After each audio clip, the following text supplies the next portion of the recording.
Oke, sekali lagi, selamat siang. Assalamualaikum warahmatullahi wabarakatuh. Dan selamat datang di minggu ketiga. Um, Ketiga mata kuliah perumahan dan permukiman. Minggu ini kita akan ada presentasi akan ada sesi presentasi mingguan yang lalu kita lanjutkan dengan sesi diskusi dan tanya jawab um, saya coba nanti untuk melengkapi hopefully melengkapi materi yang disampaikan oleh teman-teman gitu. So, kalau kelompok yang akan presentasi sudah lengkap, anggotanya sudah hadir semua, maka saya akan stop screen share untuk sementara waktu dan saya berikan waktu dan tempat bagi kelompok yang akan tampil. So, silakan teman-teman, waktu dan tempat saya persilahkan. Terima kasih Pak Nanda atas kesempatannya. Saya izin share screen ya Pak. Silakan.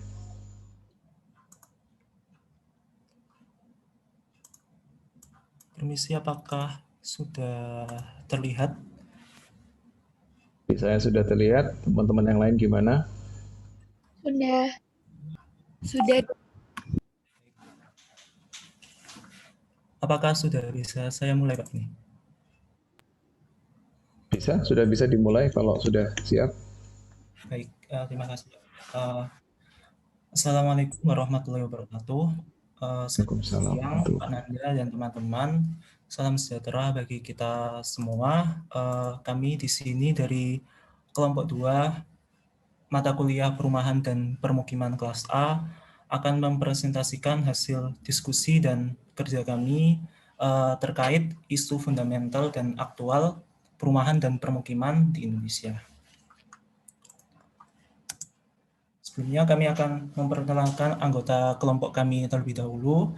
Yang pertama yaitu ada Dimas Tio Budi, NRP 004, lalu ada saya sendiri Ahmad Adiatma, NRP 0024, lalu ada Ayunda Rahmawati, NRP 0028, lalu ada Zahra Tunisa, NRP 0030, dan yang terakhir adalah Nadia Safa Salsabila, NRP 0099. Baik, ini adalah outline materi kami pada siang hari ini. Yang pertama yaitu penyediaan dan permintaan. Yang kedua yaitu upaya penyediaan dan permasalahannya. Yang ketiga yaitu pihak-pihak yang terlibat dalam pengembangan perumahan dan permukiman. Yang keempat yaitu slums and squatters. Yang kelima yaitu affordable housing. Dan yang terakhir atau yang keenam yaitu studi kasus. Baik, mungkin bisa kita mulai dari outline kami yang pertama, yaitu terkait penyediaan dan permintaan, atau bisa kita sebut supply and demand. Pertama, terkait dengan supply, definisi dari supply sendiri yaitu dibangunnya atau disediakannya perumahan oleh pemerintah maupun swadaya untuk memenuhi kebutuhan perumahan bagi masyarakat. Nah, ketersediaan perumahan yang disediakan oleh pemerintah ini atau swadaya terdiri dari beberapa jenis. Mungkin beberapa jenis tersebut sudah tertera pada slide di bawah, yaitu rumah komersial. Yang pertama yaitu rumah komersial, yaitu rumah yang dibangun untuk mendapatkan keuntungan sesuai dengan kebutuhan masyarakat. Yang kedua yaitu rumah umum, yaitu rumah yang dibangun untuk memenuhi kebutuhan rumah bagi MPR atau masyarakat yang berpenghasilan rendah. Dan yang ketiga yaitu adalah rumah swadaya. Rumah swadaya ini adalah rumah yang dibangun atas prakarsa dan upaya masyarakat secara mandiri, baik secara individu maupun berkelompok. Yang keempat yaitu rumah khusus. Rumah khusus ini adalah rumah yang dibangun dalam rangka memenuhi kebutuhan rumah untuk kebutuhan yang khusus atau yang mendesak. Sebagai contoh adalah perumahan untuk penduduk yang melakukan transmigrasi, lalu ada rumah sosial untuk para penduduk yang memiliki kekurangan secara sosial. Lalu juga ada contoh lain adalah rumah yang ditujukan untuk korban bencana alam dan lain sebagainya. Dan yang terakhir yaitu rumah negara.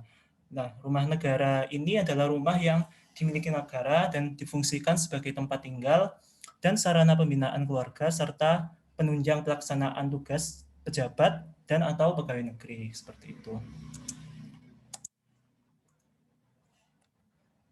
Nah, selanjutnya kita akan masuk ke dalam demand.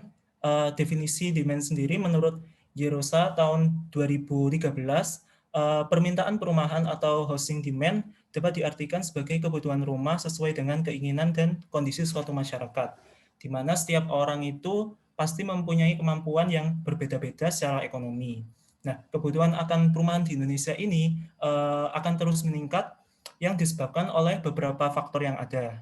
Faktor-faktor tersebut diantaranya adalah yang pertama, meningkatnya jumlah penduduk, lalu yang kedua yaitu ketimpangan antara desa dan kota, yang ketiga yaitu faktor urbanisasi, dan yang keempat yaitu masih adanya backlog dan RTLH atau rumah tidak layak huni, seperti itu. Nah, selanjutnya kita akan masuk ke dalam penjabaran dari masing-masing faktor penyebab meningkatnya kebutuhan akan perumahan. Terkait faktor yang pertama yaitu semakin meningkatnya jumlah penduduk, pertumbuhan jumlah penduduk ini memberikan indikasi kebutuhan masyarakat untuk memperoleh rumah sebagai tempat tinggal yang selanjutnya meningkatkan permintaan akan rumah. Itu menurut penelitian dari I. Arjulita tahun 2014. Lalu yang kedua yaitu ketimpangan antara desa dan kota. Penjabaran dari faktor tersebut menurut F.R. Harahap tahun 2013, perbedaan pertumbuhan atau ketidakmerataan fasilitas-fasilitas dari pembangunan, khususnya antara daerah pedesaan dan perkotaan, tentunya akan mengakibatkan wilayah perkotaan tersebut menjadi magnet yang menarik bagi kaum urban untuk mencari pekerjaan, sehingga hal tersebut akan memicu terjadinya fenomena urbanisasi. Nah, terjadinya urbanisasi ini tentunya akan meningkatkan kebutuhan akan perumahan dan permukiman, seperti itu. Lalu kita masuk ke dalam penjabaran faktor yang ketiga, yaitu terkait meningkatnya urbanisasi. Arus urbanisasi yang tinggi pada kota-kota besar tentunya akan menyebabkan ketidakseimbangan antara supply dan demand perumahan permukiman. Menurut penelitian dari Hasukmarini tahun 2019, kebutuhan rumah baru yang bersumber dari pertumbuhan penduduk dan urbanisasi di Indonesia setiap tahunnya itu mencapai sekitar 800.000 unit perumahan. Sementara maksudnya 800.000 unit rumah. Sementara kebutuhan rumah yang dapat dipenuhi oleh pemerintah maupun pengembang atau swadaya hanya sekitar 400.000 hingga 500.000 unit, sehingga dapat disimpulkan ada kekurangan sebesar 400.000 unit atau defisit setiap tahun, dan hal tersebut akan memicu terjadinya backlog. Bisa dilihat pada tabel di sebelah kanan dari data bappenas.go.id, dapat diketahui bahwa provinsi di Indonesia ini persentase penduduk daerah perkotaan atau bisa kita asumsikan sebagai angka urbanisasi dari tahun ke tahun terus meningkat, sehingga tentunya hal tersebut akan berpengaruh terhadap meningkatnya kebutuhan akan perumahan di Indonesia, seperti itu. Nah, kita masuk ke dalam penjabaran faktor yang keempat, yaitu jumlah backlog dan RTLH dari tahun-tahun sebelumnya. Secara umum, backlog perumahan ini dapat diartikan sebagai kondisi kesenjangan antara jumlah rumah terbangun dengan jumlah yang dibutuhkan oleh rakyat. Itu menurut Direktorat Jenderal Anggaran Kementerian Keuangan. Dengan pengertian tersebut, maka dapat kita simpulkan bahwa backlog perumahan ini adalah kuantitas rumah yang belum atau tidak tertangani, atau bisa kita artikan sebagai defisit perumahan. Dalam menentukan acuan jumlah backlog perumahan, terdapat beberapa sudut pandang atau perspektif terhadap backlog. Jadi tidak hanya satu, namun terdapat dua perspektif. Yang pertama yaitu perspektif dari Kementerian PUPR, dan yang kedua yaitu adalah perspektif backlog dari Badan Pusat Statistik atau BPS, seperti itu. Nah, yang pertama yaitu dalam perspektif penghunian PUPR, backlog rumah ini berorientasi terhadap rumah yang tidak layak huni atau RTLH.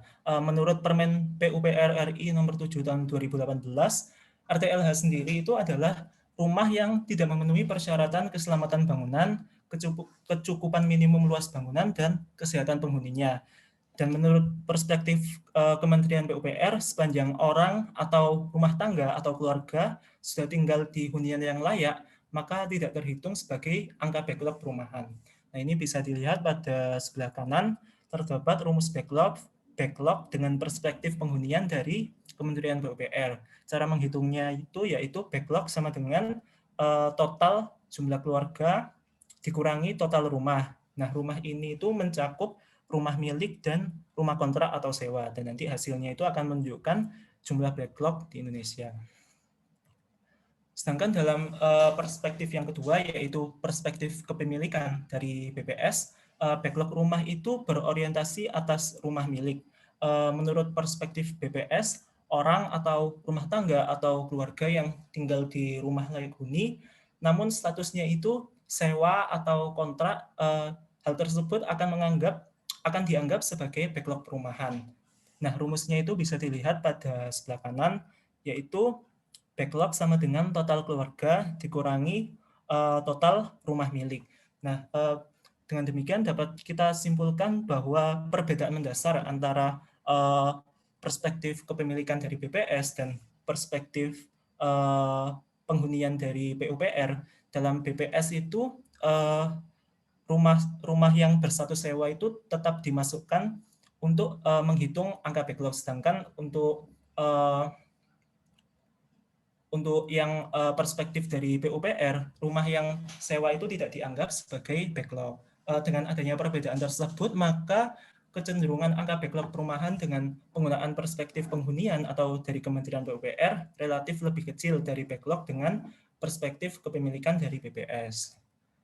Nah, ini adalah tantangan dan permasalahan perumahan di Indonesia yang bersumber dari kebijakan strategi dan program penyediaan perumahan oleh PUPR tahun 2015 sampai 2019.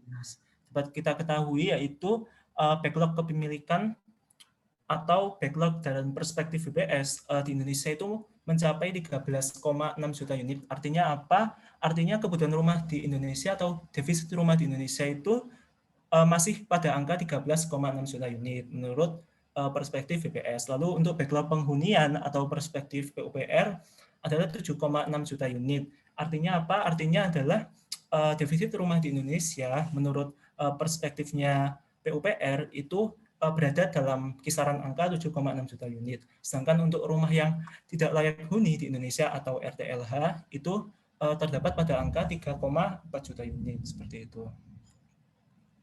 Nah, selanjutnya kita masuk ke dalam alur terjadinya backlog perumahan atau why does the housing shortage exist. Bisa kita pahami bahwa terjadinya backlog perumahan ini dipengaruhi oleh dua faktor utama. Faktor utama yang pertama yaitu demand yang berada pada diagram yang di atas. Lalu faktor yang kedua adalah housing supply yang berada di diagram di bawah. Pertama kita akan membahas tentang demand terlebih dahulu. Di dalam faktor demand ini dipengaruhi oleh antara lain oleh 3 subfaktor.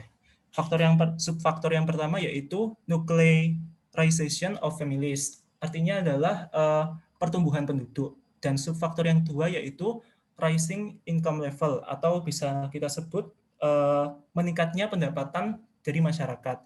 Dan subfaktor yang ketiga dari demand ini adalah upgradation in lifestyle atau meningkatnya kualitas gaya hidup dari masyarakat. Nah, 3 subfaktor ini akan membentuk dua fenomena. Yang pertama yaitu rural housing demand atau kebutuhan perumahan di kawasan perdesaan dan urban housing demand atau kebutuhan perumahan di kawasan perkotaan. Nah, dari dua jenis kebutuhan tersebut, maka akan menimbulkan potensi migration to urban areas in search of employment atau bisa kita sebut dengan urbanisasi oleh masyarakat karena in search of employment, untuk mencari pekerjaan. Nah, migrasi ini atau urbanisasi ini is further increasing urban housing shortage, atau akan meningkatkan kebutuhan dan juga akan meningkatkan angka kekurangan dari rumah atau defisit rumah, sehingga hal tersebut akan berpengaruh juga terhadap backlog. Nah, untuk faktor yang kedua yaitu housing supply. Dari housing supply ini bisa dilihat pada diagram yang di bawah, terdapat 3 subfaktor terkait housing supply ini. Yang pertama yaitu insufficient stock atau stok yang kurang atau tidak mencukupi. Dan yang subfaktor yang kedua yaitu existing stock is expensive atau unaffordable. Maksudnya adalah stok yang tersedia, yang sudah tersedia saat ini atau kondisi existingnya, stok perumahan itu relatif mahal sehingga unaffordable atau tidak dapat, sulit untuk dijangkau oleh masyarakat. Dan subfaktor yang ketiga dari housing supply ini adalah new upcoming stock is also expensive. Maksudnya adalah stok yang akan datang atau yang direncanakan baik oleh pemerintah maupun developer atau swadaya itu juga mahal sehingga sulit untuk digapai oleh masyarakat seperti itu. Nah, dari 2 faktor utama yaitu demand dan supply ini nantinya akan bertemu di dalam suatu titik, dan dalam titik tersebut akan terjadi gap antara supply dan demand, di mana supply perumahan yang ada itu tidak dapat memenuhi demand atau kebutuhan perumahan, sehingga akan terbentuk acute housing shortage atau kekurangan perumahan yang akut atau bisa kita sebut sebagai backlog perumahan. Nah, dari backlog ini nantinya juga akan proliferation of slums. Maksudnya adalah menimbulkan permukiman liar atau kumuh seperti itu.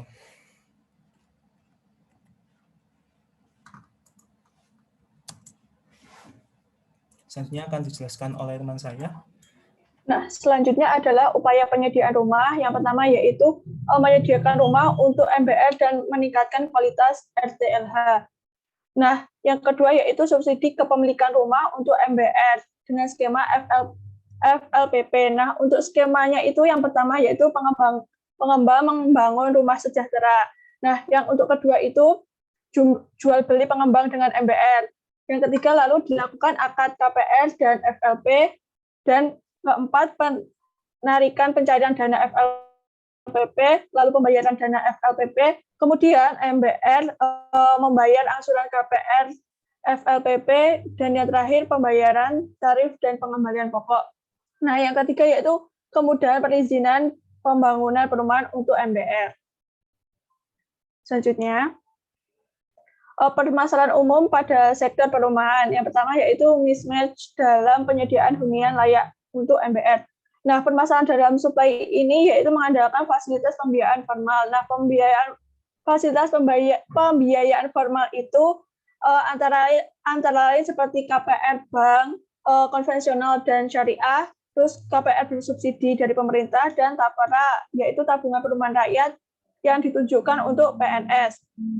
Selanjutnya yaitu harga perumahan yang semakin tinggi. Untuk permasalahan di demand, MBR-nya itu non-bankable. Nah, MBR dikategorikan sebagai non-bankable jika terdapat kredit konsumtif dan terdapat kredit jangka pendek.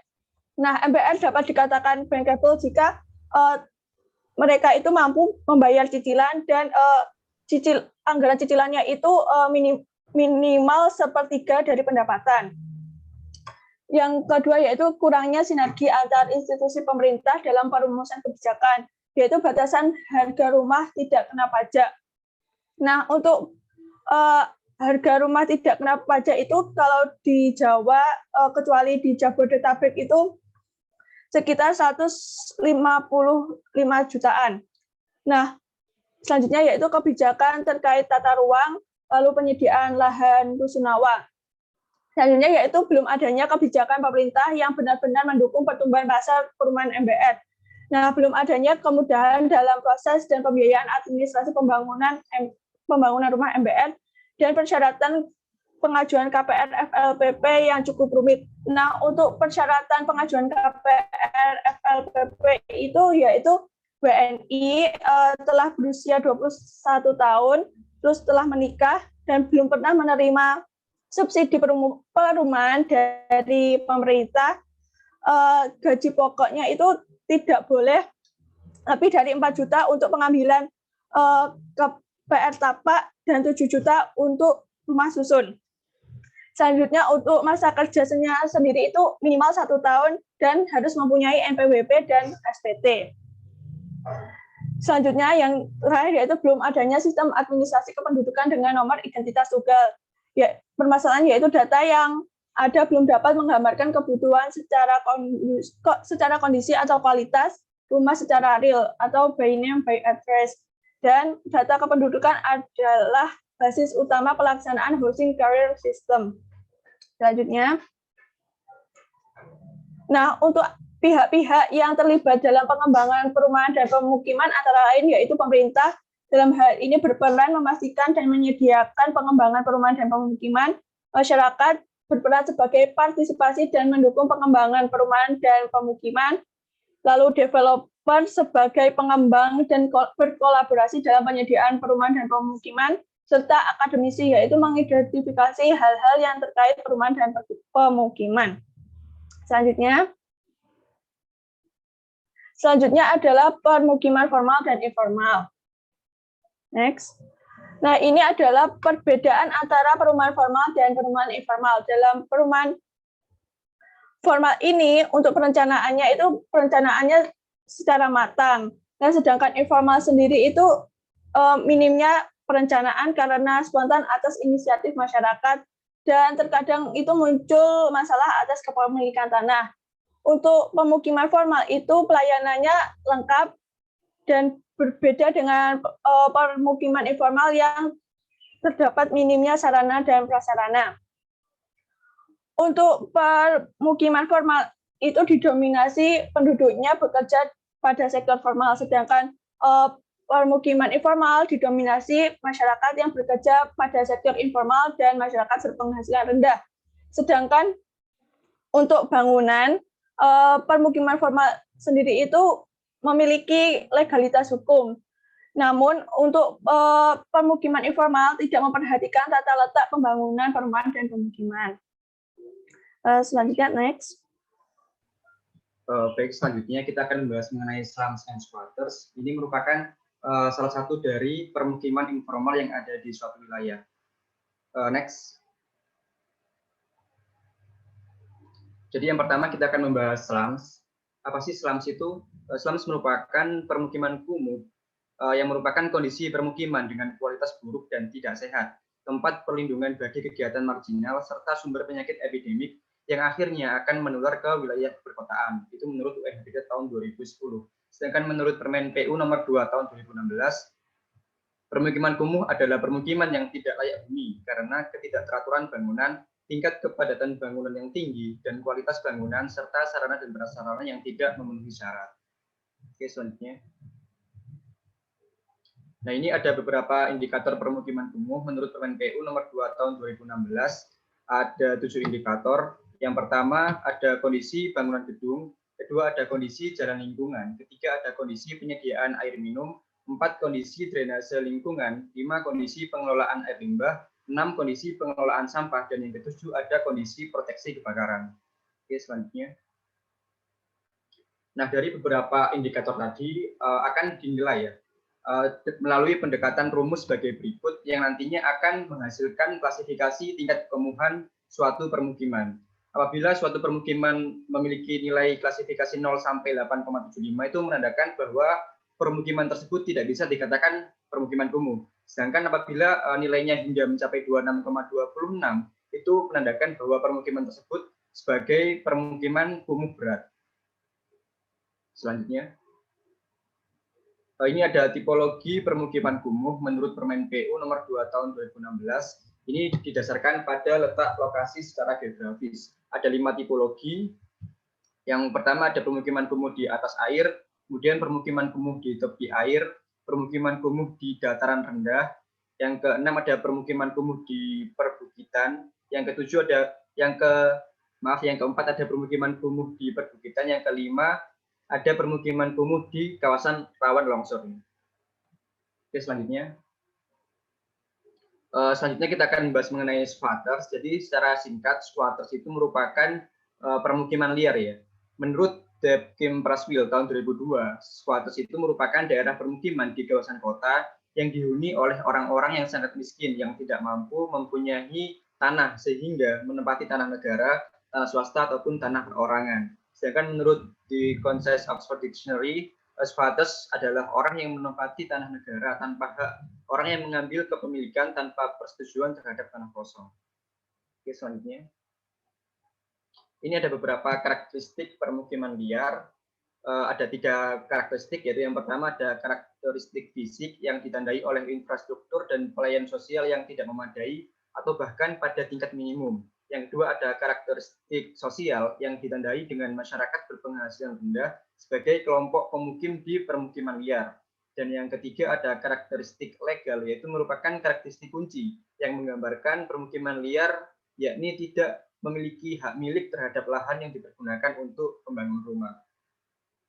Selanjutnya, ini ada beberapa contoh dari permukiman liar yang diambil dari surat kabar online. Yang di sebelah kiri itu ada permukiman liar yang ada di Sumatera Utara ya. Jadi menempati tanah PT KAI. Yang sebelah kanan itu juga menempati tanah PT KAI yang ditertibkan di bantaran rel Kampung Bandan. Ini ada di Jakarta. Oke, selanjutnya.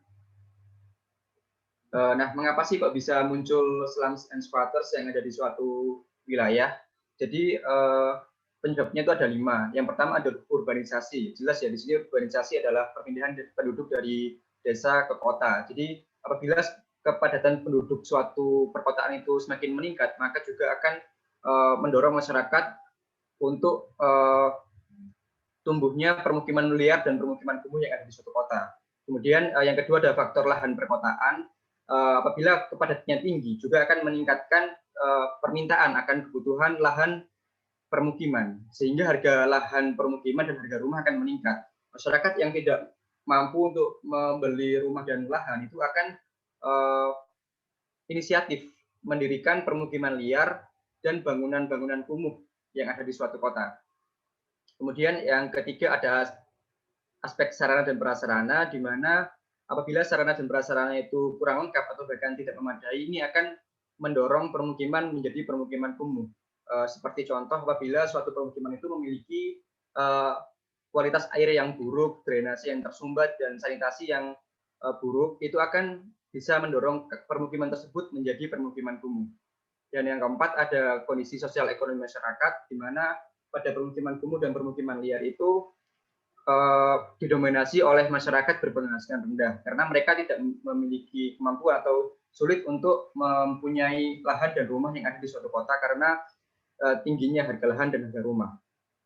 Kemudian yang kelima ada faktor tata ruang, di mana apabila tata ruang itu tidak direncanakan dengan baik atau bahkan tidak direncanakan sama sekali, itu akan bisa mendorong tumbuhnya slums and squatters yang ada di suatu kota. Jadi di sini fungsi tata ruang adalah penting untuk mengatur penggunaan ruang sehingga dapat mencegah munculnya slums and squatters. Oke, selanjutnya. Nah, di sini ada beberapa pola penanganan slums and squatters. Yang pertama ada squatters atau bangunan liar itu dilakukan dengan cara pencegahan, seperti dengan cara pengawasan dan pengendalian. Yang kedua ada pemberdayaan masyarakat.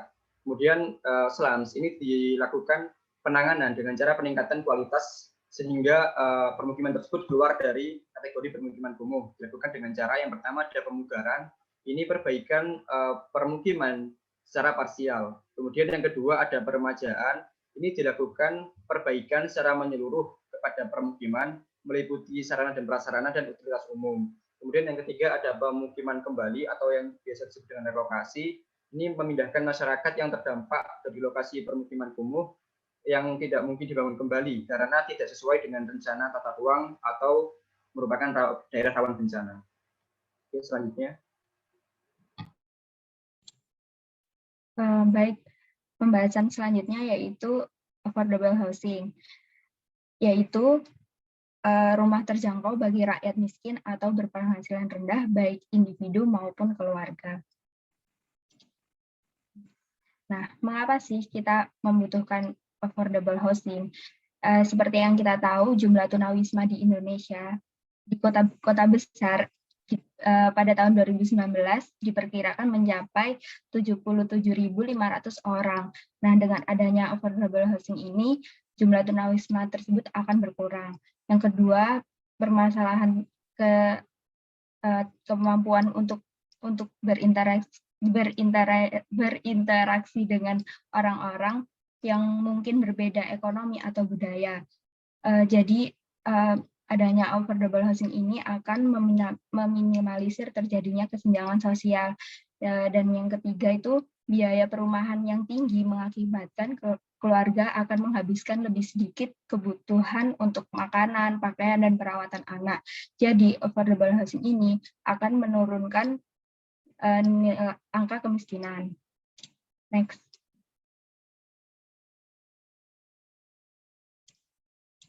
Nah, menurut Komarudin tahun 1997, secara umum aspek keterjangkauan dalam pengadaan perumahan harus mempertimbangkan dua hal. Yang pertama, replicable, yang artinya pembangunan perumahan harus disesuaikan dengan kemampuan masyarakat, walau dengan subsidi rendah ataupun tanpa subsidi. Yang kedua, aksesibel, yang artinya pembangunan perumahan tetap memungkinkan kelompok sasaran, terutama kelompok masyarakat berpenghasilan rendah, dalam menjangkau kemudahan kredit perumahan yang dilihat dari tingkat pendapatan dan pengeluaran. Next. Selanjutnya itu kebijakan pemerintah ada pada Undang-Undang Republik Indonesia Nomor 1 Tahun 2011 tentang perumahan dan kawasan permukiman. Pada pasal 3B itu tertulis mendukung penataan dan pengembangan wilayah serta penyebaran penduduk yang proporsional melalui pertumbuhan lingkungan hunian dan kawasan permukiman sesuai dengan tata ruang untuk mewujudkan keseimbangan kepentingan terutama bagi MDR. Yang kedua, ada di agenda pembangunan nasional FPJMN tahun 2015 sampai 2019 di poin 6.63 tentang membangun perumahan dan kawasan permukiman yang meliputi penyediaan perumahan serta air minum dan sanitasi yang layak, terjangkau, serta diprioritaskan dalam rangka meningkatkan standar hidup penduduk 40% terbawah. Next. Selanjutnya, strategi keuangan. Sumber dana atau subsidi dapat berasal dari banyak instansi, antara lain yang pertama ada dari sumber dana dari kota atau kabupaten dengan membantu dalam pengembangan atau pelestarian perumahan yang dimiliki secara umum atau bagi MBR dengan cara memberikan pinjaman atau hibah dana umum ke pemilik atau pengembang perumahan lokal. Yang kedua, sumber dana dari pemerintah pusat itu berupa program-program perumahan, terutama perumahan untuk MBR yang biasanya berbentuk subsidi. Yang ketiga itu sumber dana dari swasta itu dapat dibagi menjadi 3, yaitu bank pemerintah, bank swasta, dan instansi swasta. Tujuannya untuk membantu mengembangkan perumahan sederhana. Nah, bantuan yang diberikan dari bank untuk masyarakat biasanya berupa kredit pemilikan rumah atau di Indonesia itu disebutnya KPR.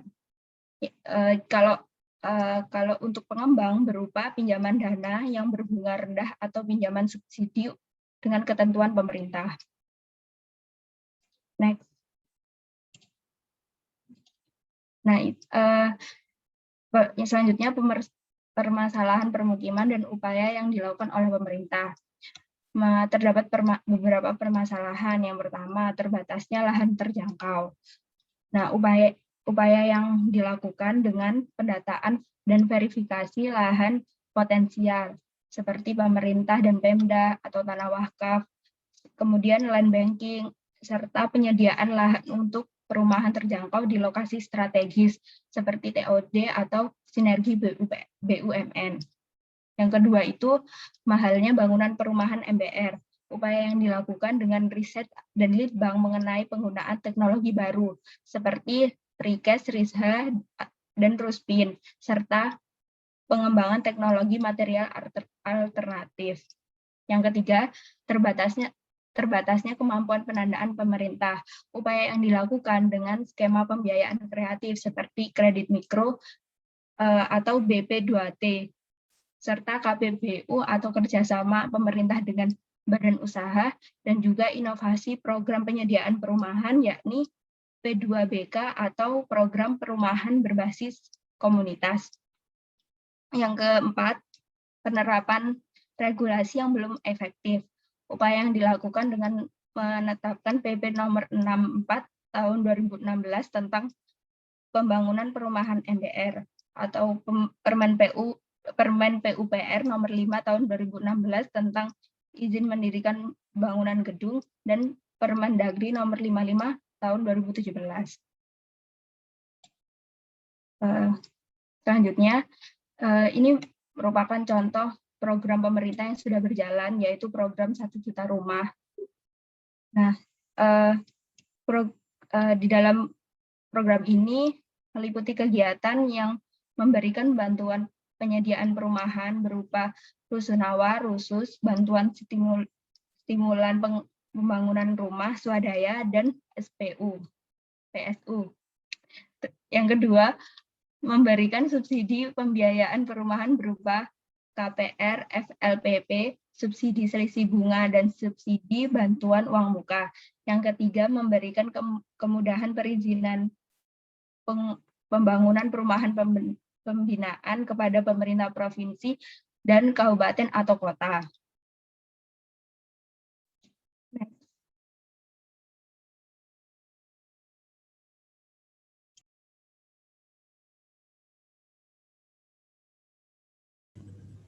Oke. Nah, setelah kita memahami bagaimana isu fundamental terkait perumahan dan permukiman yang ada di Indonesia, baik supply demand, permasalahannya yang seperti RTLH, kumuh, dan backlog tadi, sekarang kita memasuki studi kasus bagaimana kondisi perumahan dan permukiman yang ada di Indonesia saat ini. Dan kami di sini juga memasukkan beberapa best practice atau beberapa praktik terbaik yang ada di beberapa daerah Indonesia. Dan yang pertama ini ada program tanpa kumuh atau Kotaku. Jadi mungkin ini tidak asing di kalian. Jadi asal-usul adanya program Kotaku ini berawal dari Peraturan Presiden nomor 2 tahun 2015.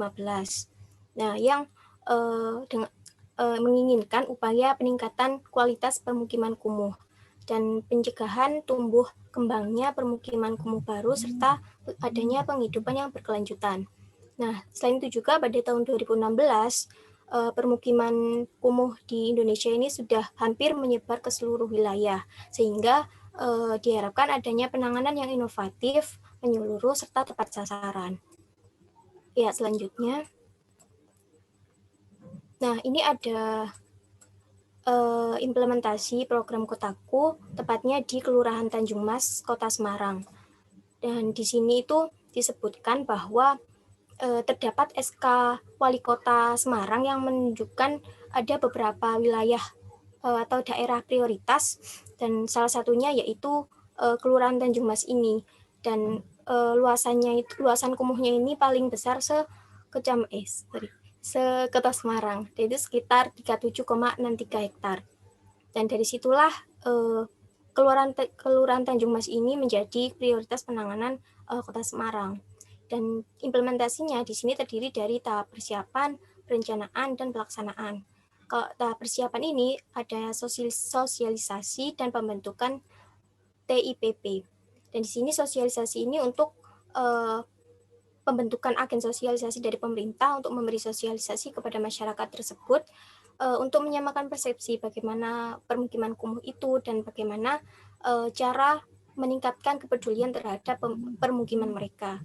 Dan yang selanjutnya ini ada tahap perencanaan, adanya perumusan kondisi layak huni, terus adanya lalu survei kampung yang ada di Kelurahan Tanjung Mas.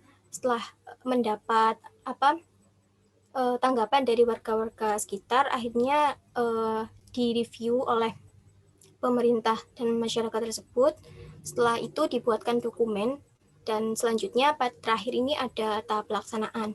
Di tahap pelaksanaan ini sesuai dengan kebutuhan masyarakat tersebut, yaitu ada di bidang infrastruktur, ekonomi, dan juga sosial. Dan secara keseluruhan, setelah dievaluasi, program Kotaku di Kelurahan Tanjung Mas ini sejauh ini sudah berjalan dengan baik, dengan sesuai program yang pedoman program Kotaku yang ada di Kementerian PUP tadi. Ya, selanjutnya. Nah, ini ada program Ngaruh Yuk oleh Pemkot Bandung. Jadi program Ngaruh Yuk ini singkatan dari ngebangun rumah layak huni yang unggul dengan kolaborasi. Jadi salah satu program kerja yang ada di Ngaruh Yuk itu adanya apartemen rakyat.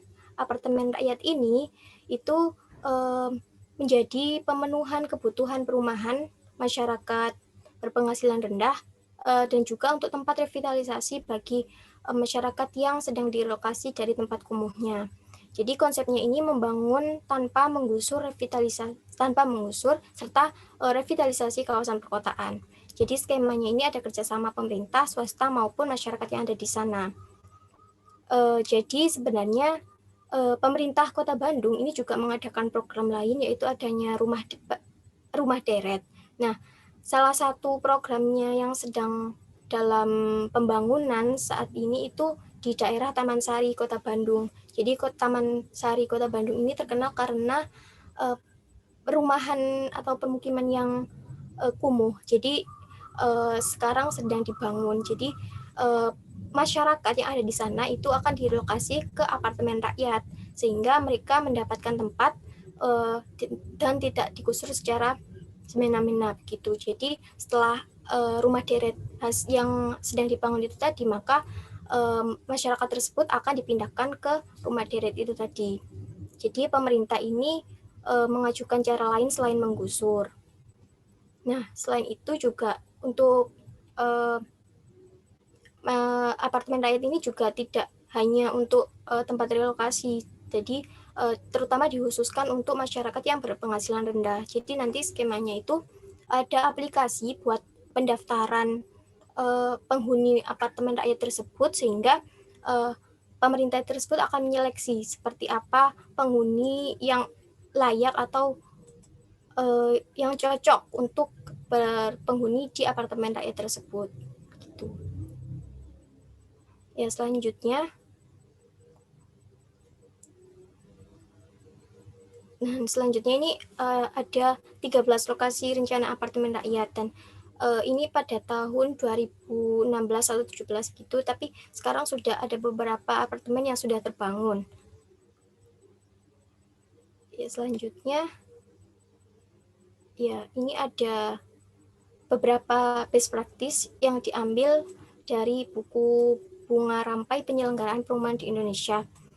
Jadi ini sebenarnya ada 5 best practice di daerah di Indonesia, dan ini kami ambil ada 3. Yang pertama ini di Jawa Tengah, di mana data ini menjadi tonggak penyelenggaraan perumahan yang efektif dan efisien dan juga akuntabel. Nah, di sini Jawa Tengah ini berkomitmen untuk jadi Jawa Tengah ini berkomitmen untuk mengintegrasikan data dengan sistem informasi. Jadi komitmen ini tuh diwujudkan dalam penerbitan peraturan gubernur tentang single data system. Nah, salah satunya ini adanya sistem informasi Simperum dan SimPKP atau sebagai inovasi pengelolaan data PKP yang akurat dan terkini. Jadi bedanya apa Simperum dan SimPKP? Jadi bedanya itu Simperum ini itu aplikasi yang dikembangkan khusus untuk mengelola data dan informasi dalam penanganan RTLH atau rumah tidak layak huni, termasuk juga sumber pembiayaannya. Dan untuk yang SimPKP ini aplikasi yang dikembangkan untuk mengelola data PKP secara menyeluruh seperti penanganan backlog, kumuh, RTLH, dan lainnya. Jadi yang SimPKP ini lebih menyeluruh. Selanjutnya.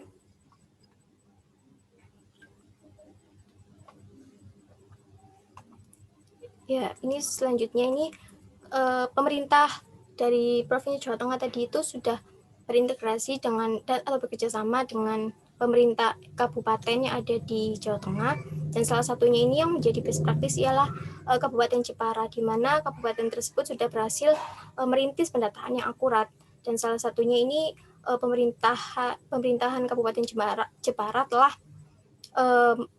merumuskan SIM RTLH Kabupaten Jepara yang menjadi pegangan penyediaan perumahan secara kolaboratif.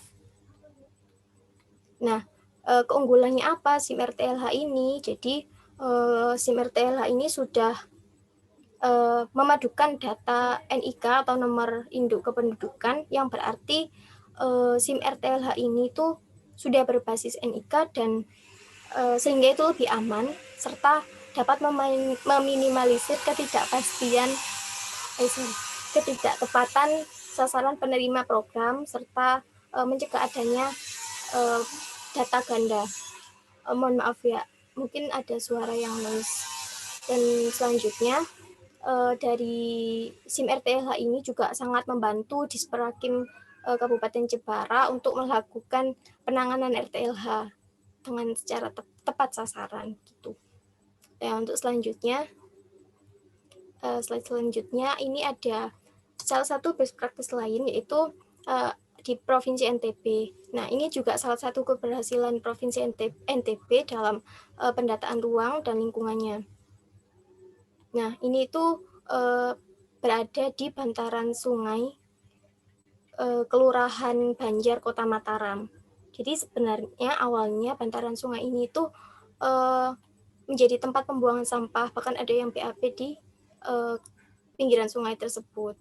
Nah, untuk mengubah image pinggiran sungai tersebut, tidak cukup hanya dengan pemberian materi teknis saja, tetapi juga diperlukan upaya untuk membangun motivasi dan kesadaran masyarakat yang ada di sana. Gitu. Dan ini adalah faktor keberhasilan yang ada di sana, yaitu adanya komitmen dari dinas dan pemangku, terus juga adanya perencanaan yang terukur, terus dukungan dari masyarakat itu juga perlu, dan sosialisasi, juga ada sinergi dan hubungan sinergis antara pemangku kepentingan dalam mewujudkan target penanganan RTLH. Ya, selanjutnya, ini adalah best practice yang terakhir, yaitu di kota Yogyakarta. Jadi di sini itu di Yogyakarta terkenal karena koordinasi dan sinerginya dalam penyelenggaraan perumahan. Jadi sinergitas yang dimaksud di sini ialah keterlibatan semua pihak, baik itu dinas maupun masyarakat di sana. Di mana masyarakat di sana itu ditempatkan setara dengan stakeholder terkait. Nah, pengalamannya itu ketika adanya penyelenggaraan penanganan rumah pasca bencana.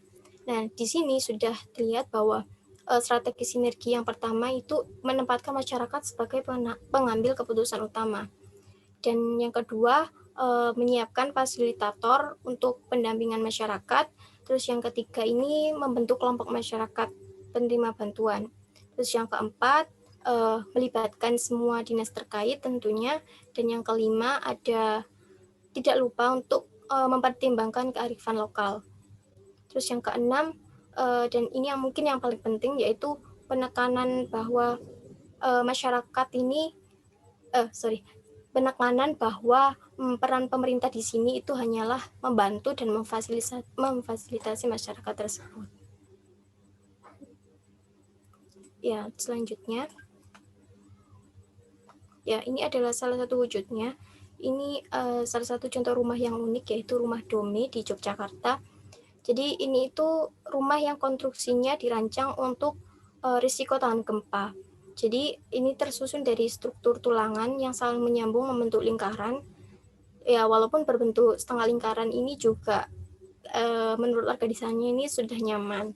Dan selain itu juga semakin lama karena kampung ini unik, maka kedatangan wisatawan dari beberapa daerah sehingga menimbulkan potensi peluang baru bagi sektor ekonomi mereka.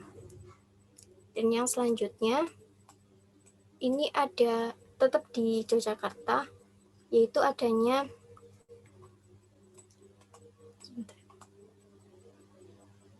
Ya, itu adanya rumah yang ini adanya huntap atau hunian tetap di Dongkelsari. Jadi rumah ini tuh rumah hasil erupsi Merapi. Jadi pada saat waktu tahun 2010 itu kan ada erupsi Merapi. Jadi warga di sana itu kehilangan tempat tinggalnya sehingga mereka membutuhkan hunian yang tetap. Jadi dengan bantuan warga di sana dan juga stakeholder terkait dan partisipasi yang sangat aktif sehingga terwujudnya adanya hunian tetap di Yogyakarta tersebut.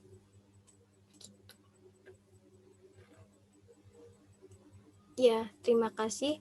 Jadi sebenarnya kesimpulannya dari studi kasus yang ada itu partisipatif dan dukungan dari stakeholder maupun dari masyarakat terkait itu sangat diperlukan untuk mewujudkan penanganan permasalahan-permasalahan tentang PKP yang ada di Indonesia. Baik, terima kasih. Itu saja presentasi dari kami. Mohon maaf apabila ada kesalahan. Selanjutnya kami serahkan kepada Pak Nanda. Baik, terima kasih atas presentasi dan sajian studi kasusnya yang sangat komprehensif dan menarik sekali. Mohon maaf saya nggak menyalakan kamera sementara waktu ini soalnya signal saya lagi jelek. Saya persilakan kepada teman-teman audiens untuk memberikan komentar atau menyampaikan pertanyaannya seputar presentasi yang barusan kita saksikan tadi. Silakan.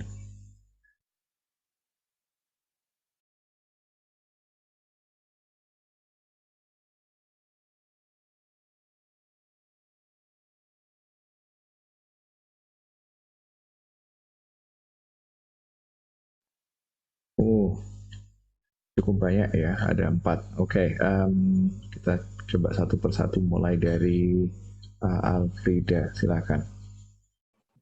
Ya, baik. Terima kasih atas kesempatannya.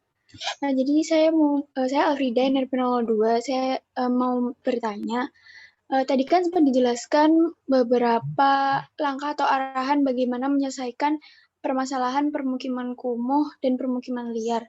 Nah, menurut kelompok kalian, dari beberapa cara tadi, itu yang paling efektif dan paling cocok itu yang mana sih? Seperti itu. Dan sebenarnya saya punya pertanyaan lagi, yang kedua itu tentang rusun. Tadi kan sempat disebutkan beberapa kali, untuk masalah penyelesaian permukiman kumuh atau perumahan yang liar itu dengan membangunkan rusun gitu. Tetapi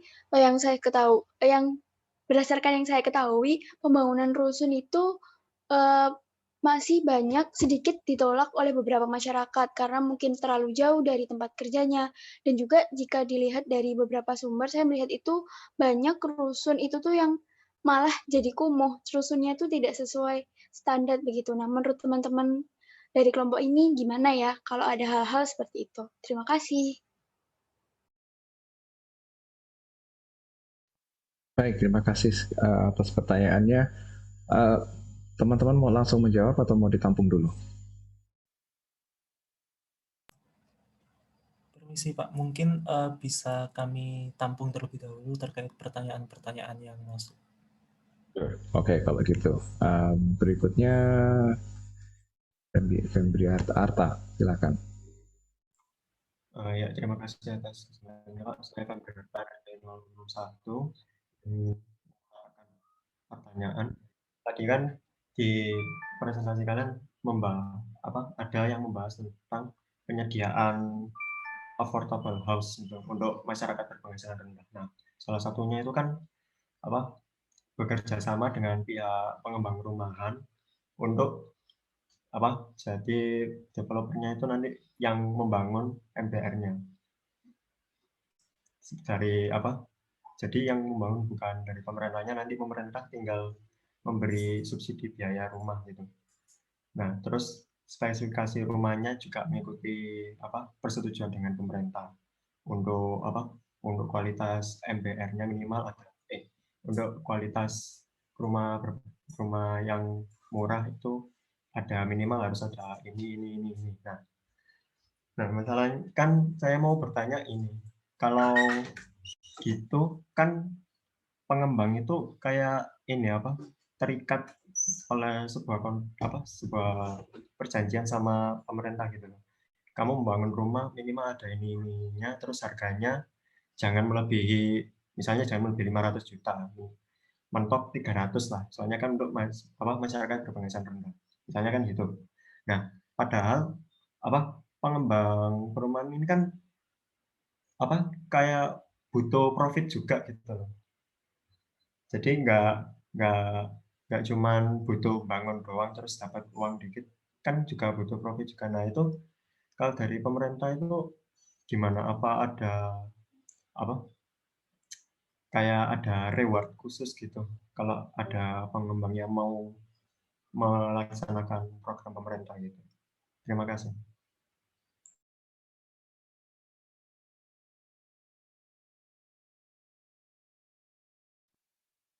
Oke, terima kasih atas pertanyaannya.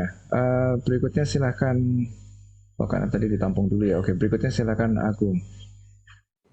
Selamat siang semuanya. Perkenalkan, nama saya Agung, NRP 003. Sebagaimana kita tahu tadi, problem perumahan dan permukiman di perkotaan adalah sebagai salah satu dampak dari adanya urbanisasi. Dan yang tampak adalah masalah tentang kekumuhan dan rumah liar. Nah, masalah ini tadi merupakan dapat menggambarkan pembangunan yang belum berhasil. Pembangunan yang masih dilanda kesenjangan tinggi antara yang kaya dan yang miskin, atau secara spasial keruangan adalah masalah antara perdesaan dan perkotaan. Nah, jadi adanya permukiman kumuh dan liar yang makin meningkat ini tentu adanya kesalahan dalam strategi nasional dalam pembangunan.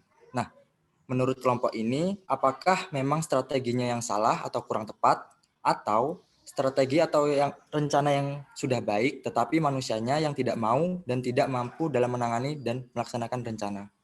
Terima kasih. Oke, terima kasih. Terus sekarang pertanyaan terakhir, silakan Devi.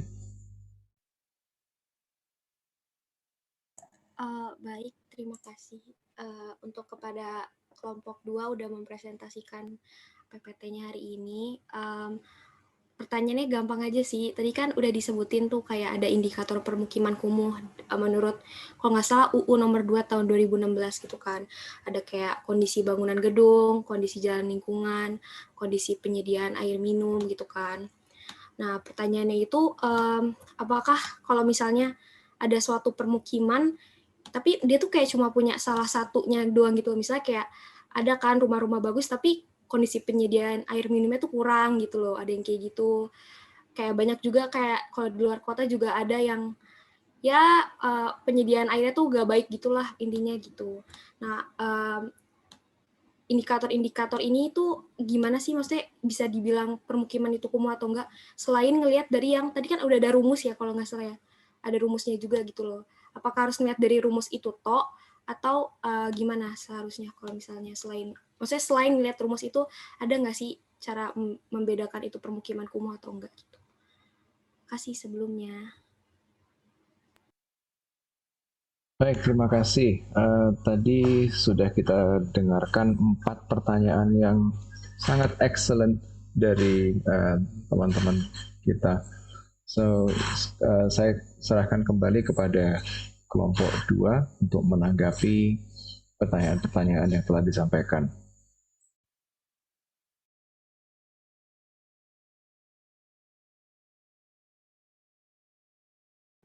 Permisi Pak.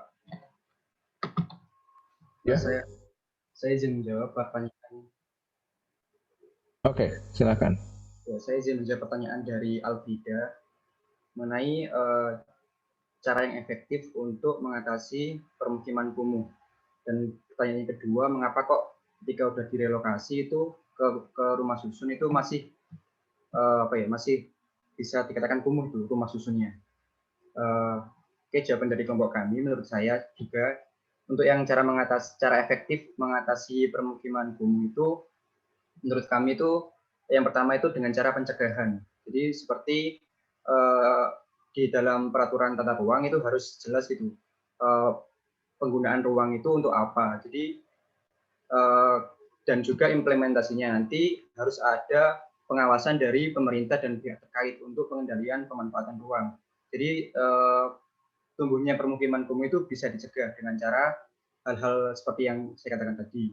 Kemudian apabila sudah terlanjur untuk timbulnya permukiman kumuh itu bisa juga diatasi melalui pendekatan melihat kondisi permukiman tersebut. Jadi apabila permukiman kumuh itu menempati bangunan liar, jadi menempati tanah ilegal itu bisa direlokasi atau dipindahkan ke tanah yang lebih layak, tanah legal gitu, atau permukiman yang lebih layak. Kemudian apabila permukiman kumuh itu menempati tanah hak milik orang tersebut, itu bisa dilakukan dengan cara peremajaan dan juga peremajaan dan juga pemugaran untuk permukiman tersebut. Jadi mungkin seperti itu jawaban dari kami. Apa ada tanggapan dari Alfrida?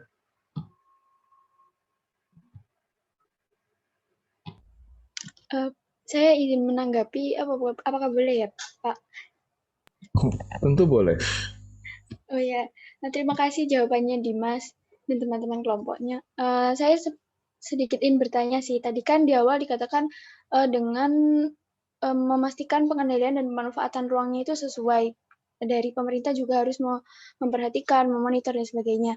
Nah, kalau dilihat sendiri untuk saat ini kan kasus permukiman kumuh, terus permukiman liar itu kan terjadi pada masyarakat yang mempunyai low income atau pendapatannya tuh ke bawah. Nah, untuk masyarakat-masyarakat seperti mereka ini, apakah mungkin mereka itu mengetahui tentang pemanfaatan ruang, pengendalian ruang, terus harusnya ini jadi rumah boleh atau enggak? Apakah mereka memahami hal tersebut? Nah, apakah solusi dari teman-teman kalian, solusi dari teman-teman tadi tentang dari pemerintah itu harus memonitor dan sebagainya, itu apakah cukup jika dilihat sendiri kondisi masyarakatnya itu juga belum teredukasi? Mungkin seperti itu. Terima kasih.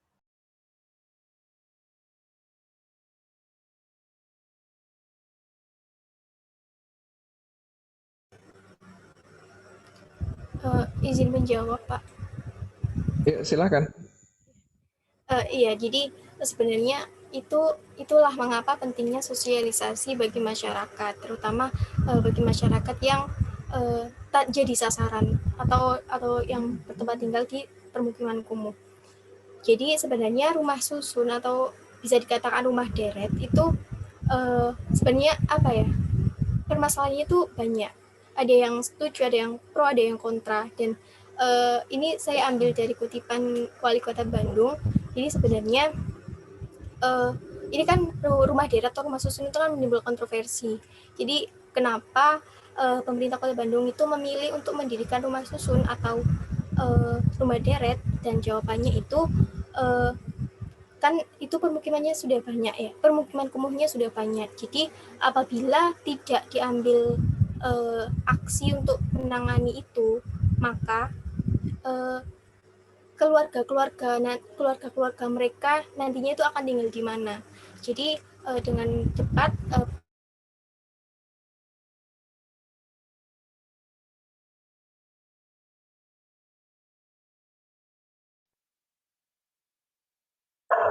Si Ayu sepertinya freeze. Mungkin teman sekelompoknya bisa take over dulu.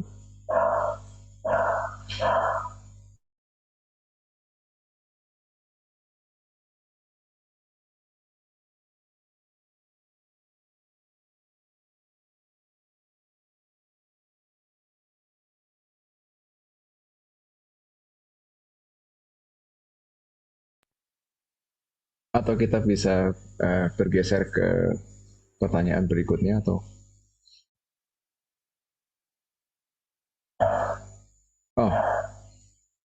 Ayu sudah kembali.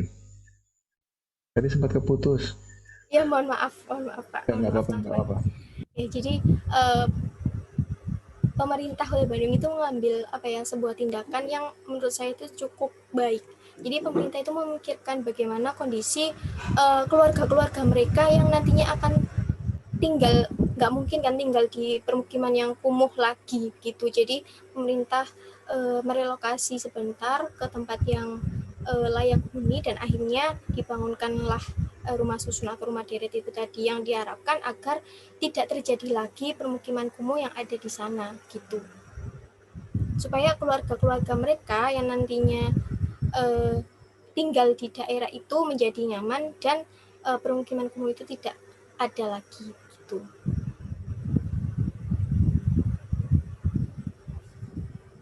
Apakah ada tanggapan dari Alfrida? Iya, sudah cukup penjelasannya. Terima kasih Ayunda, Dimas, dan teman-teman. Sama.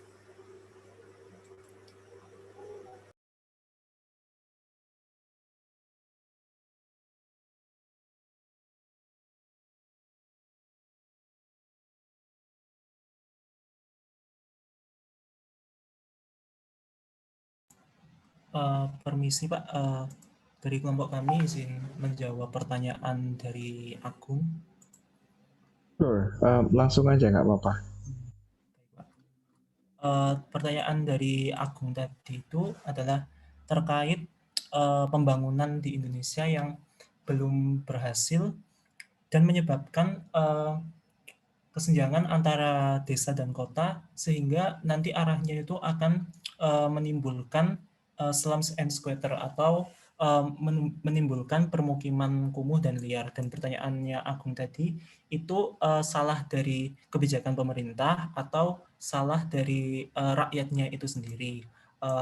Nah, menurut kelompok kami hal tersebut itu disebabkan oleh keadaan negara Indonesia ini yang masih menjadi negara berkembang, sehingga karena keadaannya masih sebagai negara berkembang, maka orientasi pembangunan ekonomi di Indonesia ini lebih menekankan kepada pertumbuhan ekonomi. Nah, hal tersebut itu akan memperparah ketimpangan wilayah khususnya antara desa dan kota.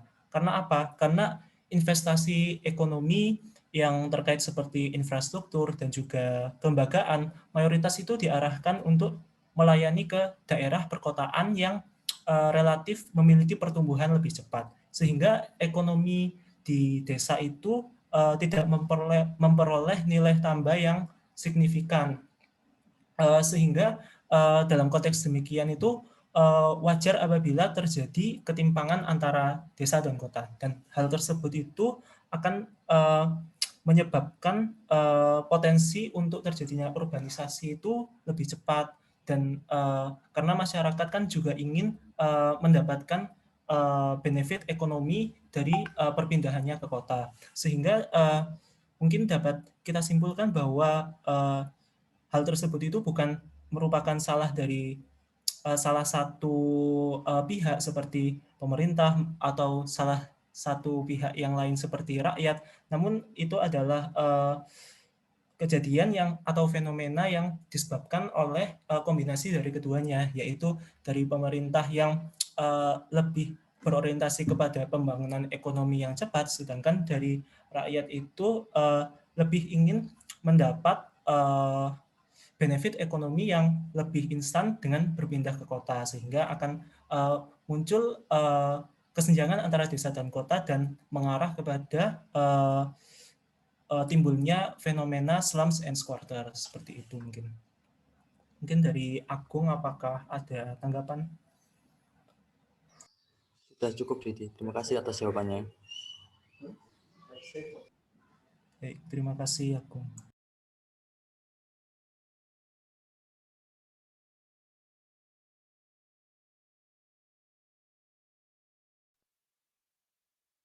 Oke, sejauh ini tinggal pertanyaan dari siapa lagi yang belum terjawab tadi?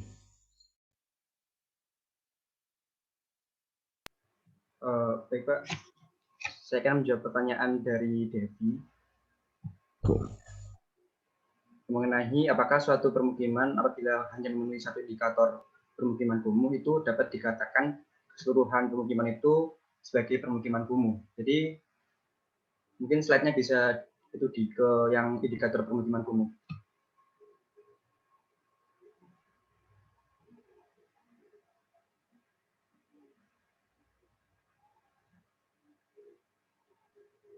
Nah, jadi kan ini ada 7 indikator pemukiman kumuh. Ini menurut Permen BU nomor 2 tahun 2016. Dari indikator tersebut itu ada beberapa kriteria. Misal yang pertama ini kondisi bangunan gedung. Itu ada beberapa kriteria yang terdiri dari ketidakteraturan bangunan, kemudian tingkat kepadatan bangunan, dan kualitas bangunan yang tidak memenuhi syarat. Kemudian dari beberapa kriteria tadi itu dipecah lagi gitu. Misalkan yang pertama tadi kan kondisi bangunan gedung dengan kriteria ketidakteraturan gedung. Kemudian apabila memiliki 76% sampai 100% bangunan pada lokasi itu tidak memiliki keteraturan, itu memiliki nilai 5. Kemudian apabila 51% sampai 75% memiliki bangunan tersebut memiliki ketidakteraturan, itu dengan skor 3. Kemudian 25% sampai 50% bangunan tidak memiliki keteraturan memiliki skor 1. Jadi dari skor-skor tersebut nantinya akan dihitung melalui rumus yang sudah saya jelaskan tadi, yang nanti akan bisa menentukan klasifikasi kekumuhan. Jadi apakah satu indikator saja bisa menentukan kekumuhan? Bisa, tapi dengan klasifikasi kekumuhan pada tingkatan tertentu. Jadi misal satu indikator saja itu menentukan permukiman tersebut pada indikator sedang, ringan, dan lain sebagainya. Apakah ada tanggapan dari Devi? Oh, oke. Makasih ya Dimas, sudah cukup. Oke, baik. Oh ya, Dev, izin menambahkan juga, Dev. Jadi dari ketujuh kriteria tadi, nggak harus semuanya 7 gitu untuk dijadikan indikator kumuh. Jadi misalnya ada 5 atau 4 itu juga bisa jadi sebagai indikator kumuh tergantung pada kondisi di daerahnya tersebut. Seperti pada studi kasus tadi di Semarang itu hanya ada 5 indikator kumuh, dan itu juga sudah dikatakan kumuh sebab dari kelima kriteria ini itu sudah terbagi gitu, ada beberapa subkriteria tadi. Jadi nggak harus 7 kriteria indikator ini yang dapat dijadikan permukiman kumuh. Bisa jadi ada beberapa gitu. Terima kasih. Oke, makasih Yunda. Selanjutnya saya izin untuk menjawab pertanyaan dari Arta terkait pengembang bekerja sama dengan pemerintah buat penyelenggaraan rumah buat MBR. Nah, itu kan sebelum program pengembangan rumahnya itu kan pemerintahnya kan sebelumnya itu membuat kayak tender gitu. Jadi kayak diseleksi dulu siapa pengembang yang sekiranya sesuai dengan program yang dimaksud dengan pemerintah. Nah, jika menang tender kan berarti kan otomatis dapat reward berupa kayak nilai tender sebesar sekian gitu.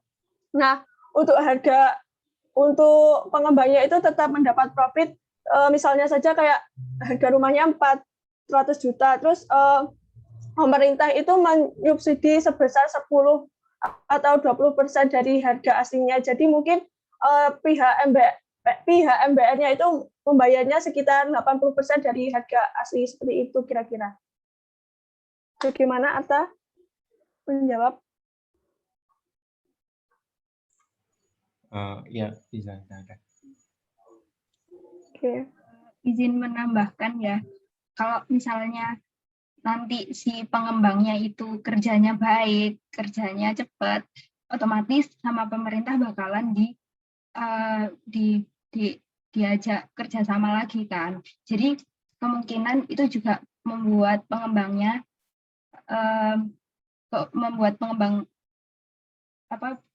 mendapat keuntungan gitu loh. Jadi kalau misalnya pengembang itu tadi kerjanya menurut pemerintah itu baik, jadi kemungkinan itu juga merupakan reward buat pengembang untuk kerjasama dengan jangka panjang. Terima kasih.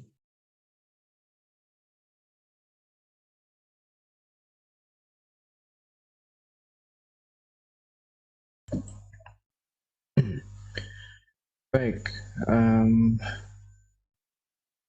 saya kira tadi semua pertanyaan di gelombang pertama sudah terjawab ya.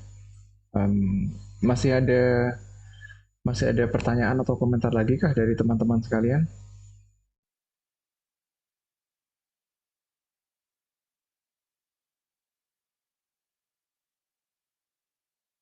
Oke, kalau nggak ada, kalau nggak ada, saya kira kita bisa memberikan apresiasi kepada teman-teman yang telah presentasi di siang menjelang sore hari ini. Terima kasih sekali lagi atas paparannya yang cukup komprehensif dan dan penyajian studi kasusnya yang sangat menarik. Izinkan saya untuk sedikit melengkapi apa yang telah disampaikan. Kalau boleh saya minta kesempatannya untuk share screen sekarang. Terima kasih atas kesempatannya. Mungkin observe.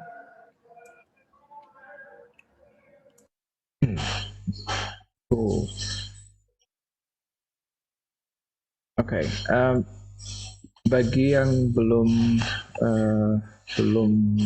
absen atau yang kesulitan scanning QR code, silakan masukkan kode 260949 untuk mengisi presensi pada pertemuan kita kali ini gitu. Oke, my signal is good enough now. Saya cuma ingin menambahkan menambahkan pengertian atau perspektif saya terhadap housing need, kemudian demand, dan menyampaikan sedikit tentang mengenai para aktor di dalam pemenuhan housing need itu kebutuhan, demand itu permintaan, dalam pemenuhan kebutuhan dan permintaan itu tadi, serta kalau tadi sudah disebutkan beberapa kebijakan, policies begitu, saya kira. Tapi nanti saya tambahkan sekali lagi. Nah, mungkin kalau mungkin sekilas akan challenging ya untuk membedakan antara permintaan dan kebutuhan. Secara singkat, housing demand adalah kesediaan dan kemampuan seseorang untuk membeli hunian. Kalau housing need adalah jumlah hunian yang dibutuhkan. Housing need atau kebutuhan akan hunian ya tadi kayaknya sudah disebutkan dipengaruhi oleh pertumbuhan penduduk, terus kemudian jumlah anggota rumah tangga, dan beberapa faktor eksternal lainnya seperti bencana, standar baku mutu, status kepemilikan, dan lain sebagainya. Sedangkan housing demand atau permintaan, kata kuncinya ada di kesediaan dan kemampuan. Berarti kita bicara soal kapasitas dulu deh. Misalnya kalian punya kapasitas untuk membeli sebuah hunian senilai 5 miliar, katakan, amin gitu ya. Tapi Anda tidak bersedia untuk membeli hunian dengan nilai sebesar itu. Itu kurang lebih ilustrasinya housing demand gitu. Walaupun punya kapasitas, tapi kalau nggak bersedia ya sudah. Dan biasanya demand atau permintaan itu dipengaruhi oleh ya selain kapasitas dan kesediaan juga dipengaruhi oleh faktor yang inherent atau bawaan dari hunian itu sendiri, lokasi, jarak antara hunian dengan tempat kerja, dengan fasilitas lainnya, dan lain sebagainya. Sebuah contoh sederhana, kita punya 2 orang teman, si A dan si B, yang sama-sama baru kembali dari menuntut ilmu di luar negeri lah. Si A karena sepanjang sepanjang karirnya karir studinya di negeri seberang, dia memperoleh banyak kesempatan untuk bekerja paruh waktu dan menambah pengalaman. Dia pulang ke Indonesia dengan kapasitas yang lebih tinggi, kapasitas finansial. Gitu. Teman kita si B sama-sama studinya bareng dengan si A, tapi karena situasi yang kurang menguntungkan baginya, dia pulang dalam keadaan dengan kemampuan yang sangat-sangat terbatas gitu, dibandingkan si A.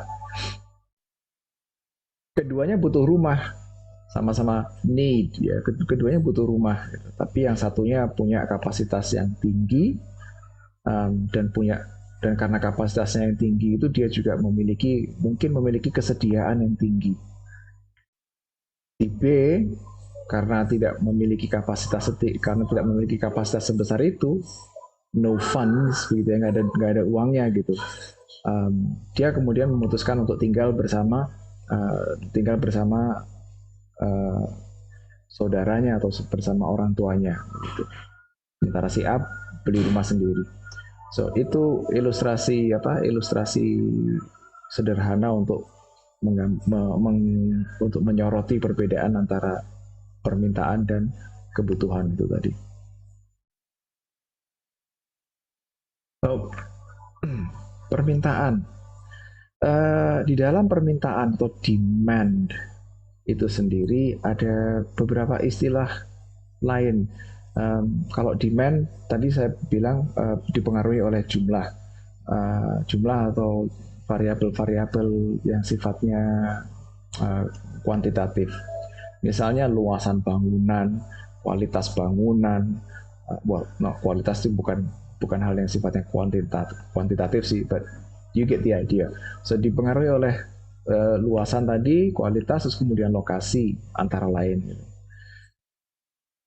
Misalnya, dan kita dapat menangkap tren permintaan itu dari beberapa indikator, misalnya hunian yang laris disewa atau hunian yang laris diperjualbelikan. Itu adalah indikator yang cukup bagus, yang cukup kuat untuk mengamati tren dalam permintaan atau demand itu tadi. Permintaan itu juga memiliki elastisitas. Kalau ini demand elasticity atau elastisitas permintaan. Maksudnya permintaan itu berubah. Jadi kalau tadi permintaan itu dipengaruhi oleh luasan, kualitas, tapi kali ini permintaan itu bisa berubah karena dipengaruhi oleh perubahan harga, perubahan pendapatan individu, kemudian perubahan ukuran rumah tangga, ada pertambahan anggota rumah tangga atau berkurangnya anggota rumah tangga.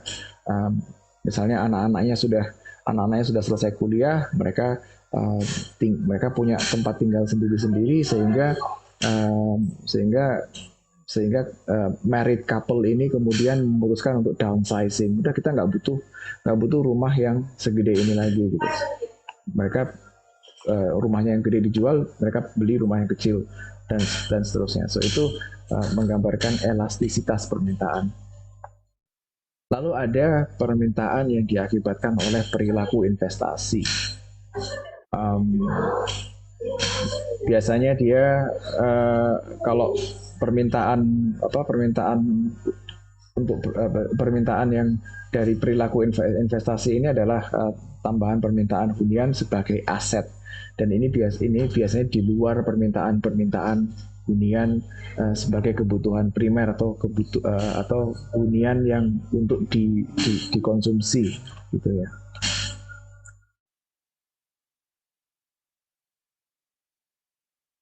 Abramson memodelkan memodelkan permintaan itu dan memberikannya dan model permintaannya itu kemudian diberi nama, diberi label sebagai diberi label housing careers gitu. Permintaan bisa dipengaruhi oleh siklus kehidupan, dan siklus kehidupan ini berbeda-beda dari masa ke masa, beda-beda di tahapan-tahapan kehidupannya, dan tahapan kehidupan orang laki dan orang perempuan juga berbeda-beda. Siklus kehidupan itu juga bisa dipengaruhi oleh household size atau ukuran rumah tangga dan komposisi rumah tangga. Atau ada life course atau kejadian-kejadian dalam hidup. Permintaan itu dipengaruhi oleh perubahan keadaan yang diakibatkan oleh perubahan status seseorang dari yang masih lajang kemudian menikah, atau dari yang menikah terus kembali menjadi lajang, atau dari berdua dengan pasangan kemudian ada pertambahan anggota keluarga dan lain sebagainya, atau bisa juga karena perubahan pekerjaan, karir, atau penugasan penugasan karena urusan pekerjaan, misalnya seperti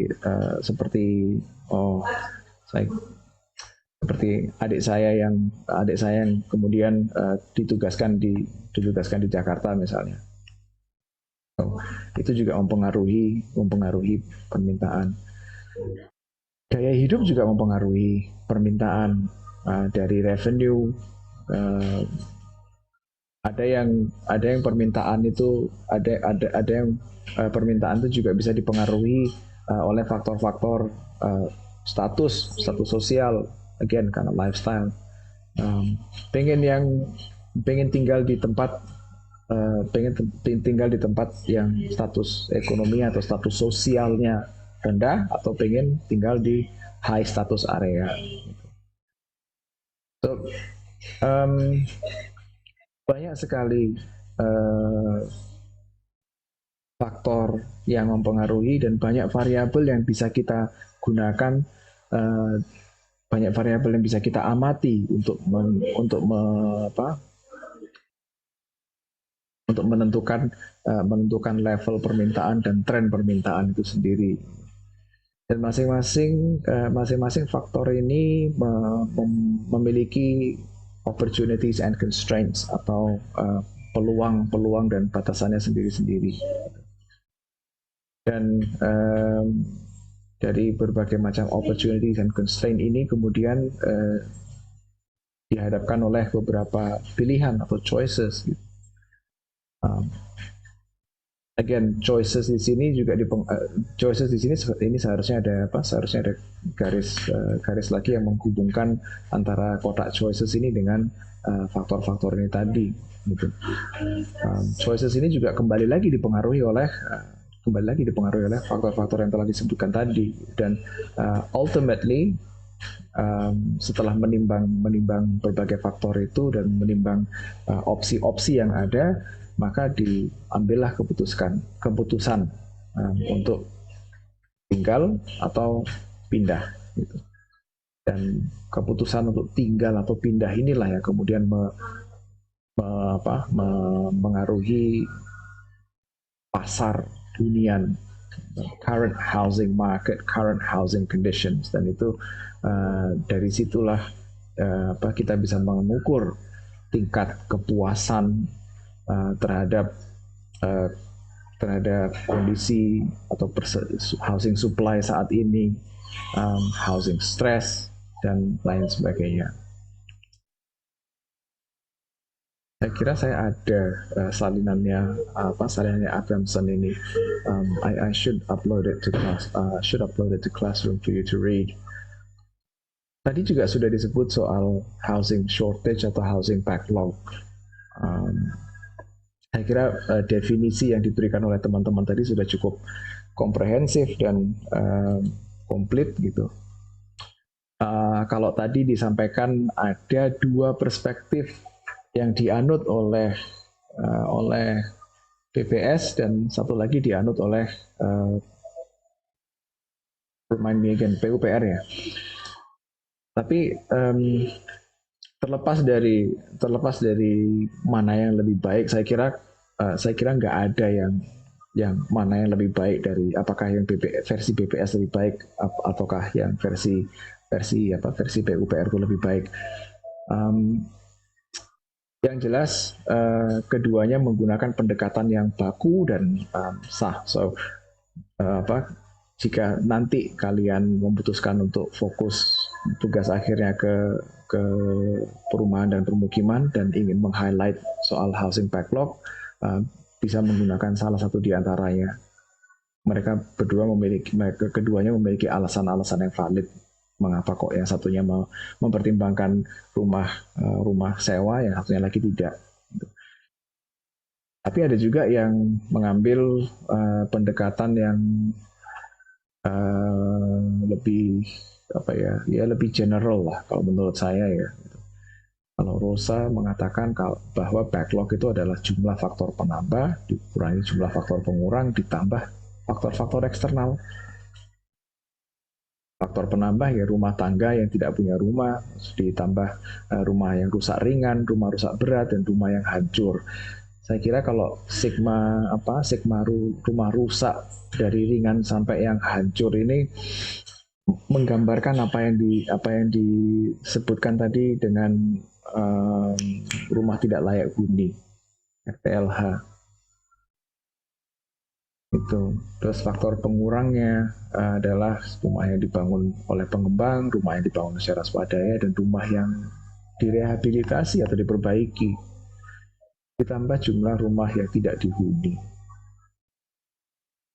Yang menarik di sini menurut saya adalah faktor-faktor eksternal ini, gitu. Sehingga dan faktor eksternal ini mempertimbangkan bencana, banjir, gempa bumi dan lain sebagainya, dan rumah yang rusak karena program kebijakan pemerintah.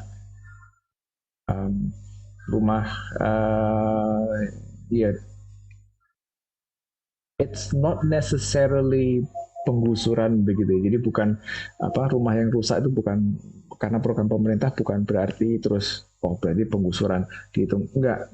Tapi rumah yang rusak karena program kebijakan pemerintah, misalnya pemerintah membangun jalan tol, terus kemudian akibat pembangunan jalan tol itu rumah kita rusak, rumah kalian rusak, entah itu masuk ke rumah ringan, berat atau jauh, jangan sampai tapi hancur gitu. Tapi program kebijakan pemerintah yang dimaksud di sini adalah hal-hal yang seperti itu. Jadi bukan serta-merta penggusuran.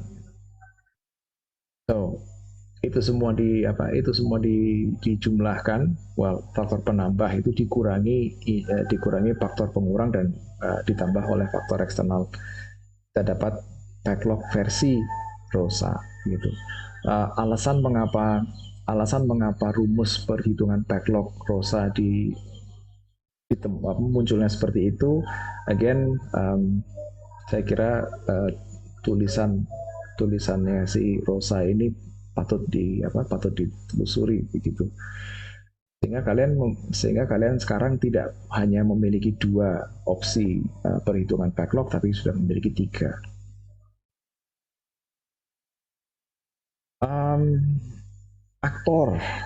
Aktor di sini bukan berarti bintang film, tapi adalah pelaku perumahan,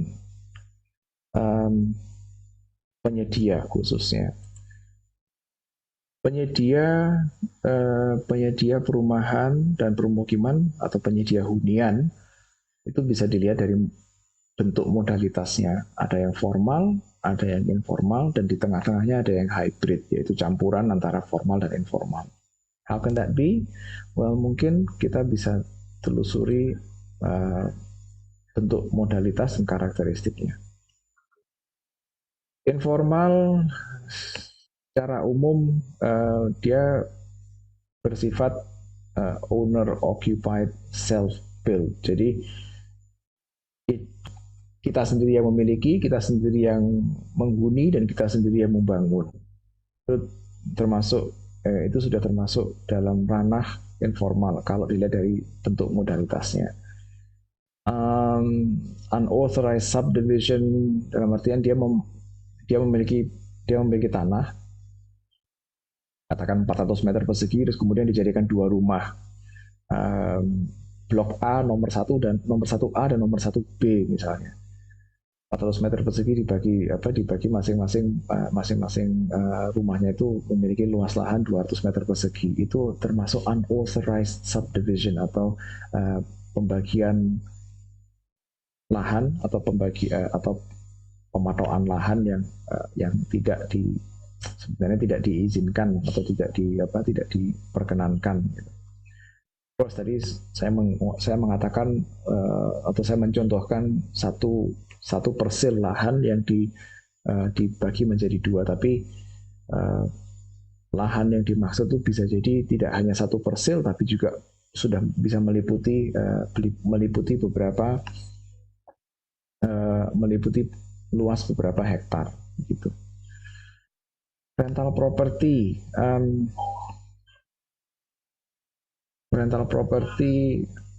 rumah kos-kosan itu juga masuk ke dalam ranah penyedia atau aktor pemilik rumah kos-kosan itu tadi, bapak ibu kosnya itu tadi, mereka adalah penyedia hunian informal begitu. Kemudian yang hybrid, informal formal atau formal informal. Beberapa contoh yang disebutkan di sini, misalnya community slum upgrading and resettlement. Yes, mereka awalnya adalah penduduk informal, squatters, slum dwellers. Tapi slum dweller atau mereka yang tinggal di lingkungan kumuh itu belum tentu squatter. Squatter yang jelas adalah yang penghuni liar gitu. Bisa jadi mereka adalah awalnya squatter, terus kemudian tempat tinggal mereka, kampung mereka itu diakui secara formal, dan oleh sebab itu mereka kemudian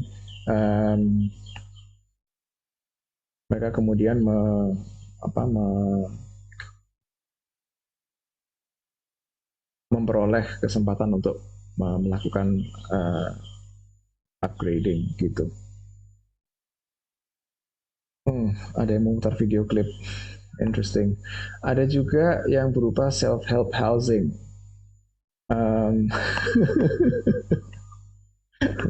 Yeah, that's a bit of a distraction right there, but that's okay. Udah sore, I get the idea. Ada self-help housing.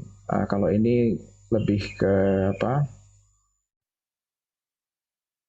lebih kepada bagaimana rumah itu disediakan secara incremental sesuai dengan kapasitas penduduknya, gitu, pelan-pelan tapi pasti gitu.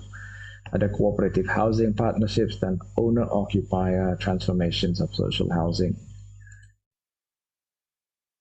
Lalu ada, yang jelas yang berikutnya adalah bentuk formal, government-led slum upgrading, legally established community groups dan lain sebagainya. Saya kira kalau yang bentuk formal sudah nggak perlu dijelaskan lebih lanjut. Yang menarik di sini antara ketiga aktor tersebut adalah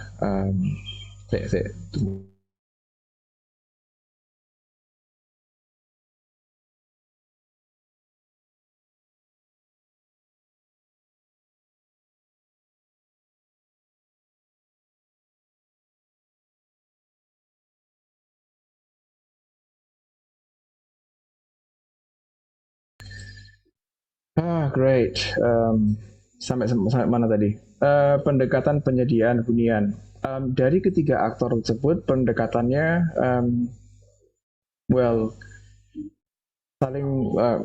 sekilas saling bertolak belakang. Kalau yang formal mereka pasti mulai dari tahap planning dulu, direncanakan, dibangun, terus kemudian disediakan servisnya, layanannya, terus baru okupansi. Kalau yang informal kebalikannya, biasanya okupasi dulu, baru yang terakhir adalah planning. Ini kita bisa lihat dari kampung improvement programs dan upaya-upaya slum upgrading. Mereka tinggal dulu di situ, kemudian setelah diformalisasi baru direncanakan dan dibangun infrastrukturnya dan lain sebagainya gitu. Terus yang tadi sempat disinggung soal affordable housing atau hunian yang terjangkau. Tujuan affordable housing adalah untuk menyediakan kesempatan bagi masyarakat yang awalnya tidak memiliki kesempatan untuk mengakses perumahan, mengakses hunian, agar mereka dapat mengakses hunian yang layak gitu ya. Yang jadi masalah adalah ketika seperti di dalam karikatur ini, unable to afford an affordable home, please help. Jadi tidak dapat. Sorry, can you please not put that here? Thank you.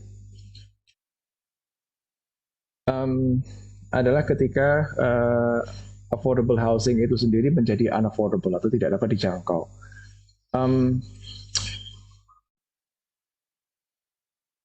Karena satu alasan atau yang lain begitu ya, karena biaya produksinya terlalu mahal, subsidinya kurang dan lain sebagainya, sehingga harganya tetap tinggi, tetap tidak terjangkau. Yang menarik adalah saat ini hunian itu sudah semakin tidak terjangkau. Harga hunian sudah semakin tidak terjangkau. Bahkan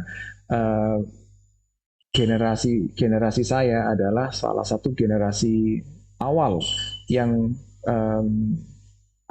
nggak dapat menjangkau, tidak dapat menjangkau hunian itu tidak dapat menjangkau hunian itu sendiri. Gitu. Lalu bagaimana generasi saya dan generasi seterusnya, generasi kalian itu dapat mengakses hunian. Well, salah satu antara lain adalah dengan cara melalui jalur warisan. Tidak sedikit dari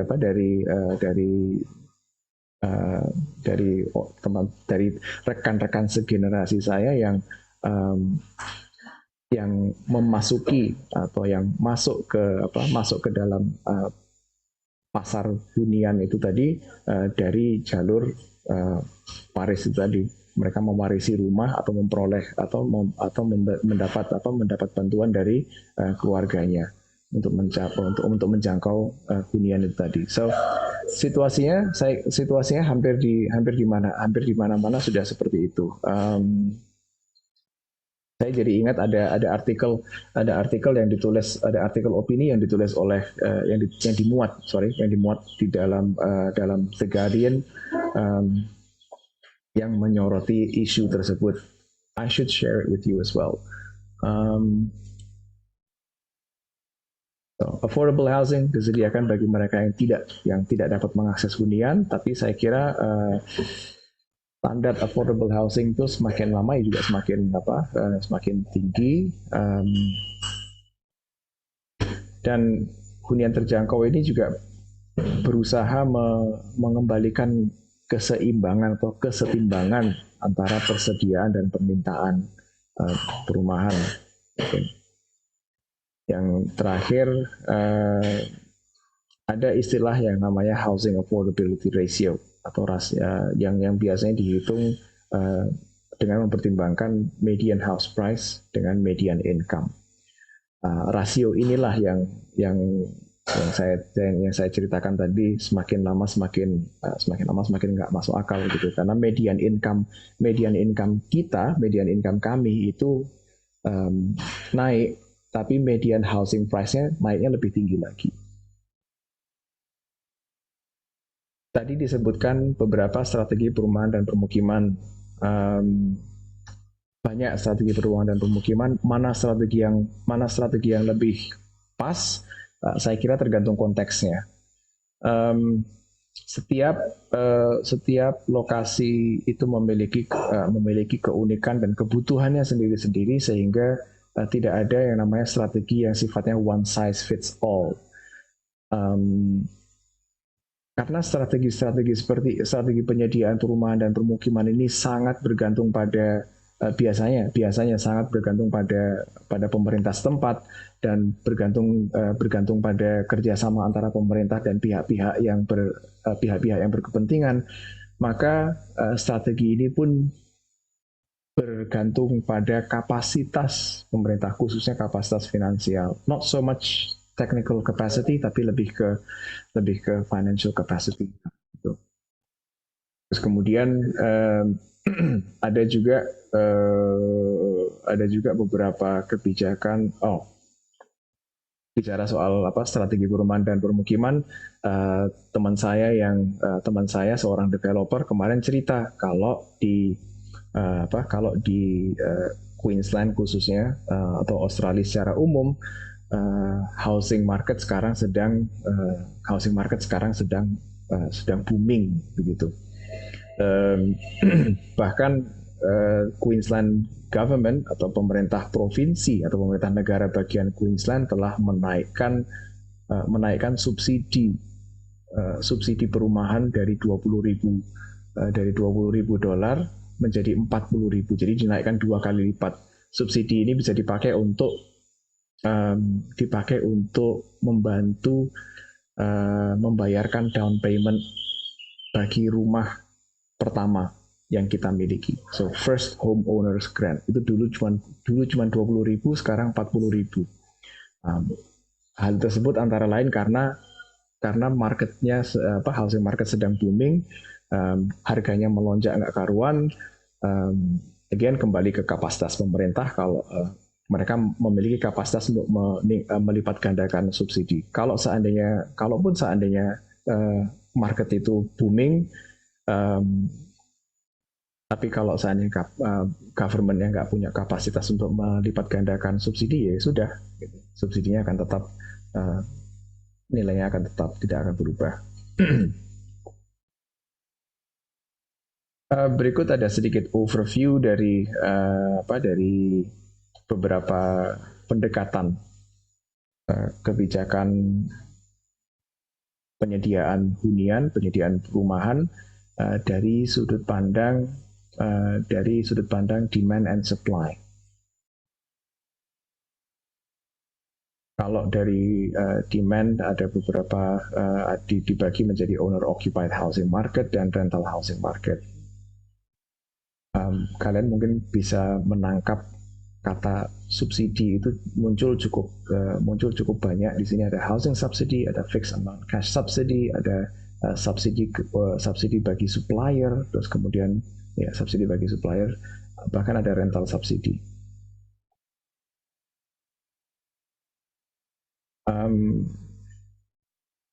Kebijakan atau strategi yang bisa diambil juga tidak melulu dari subsidi, tapi juga bisa dari property tax, mengurangi property tax misalnya on housing purchases.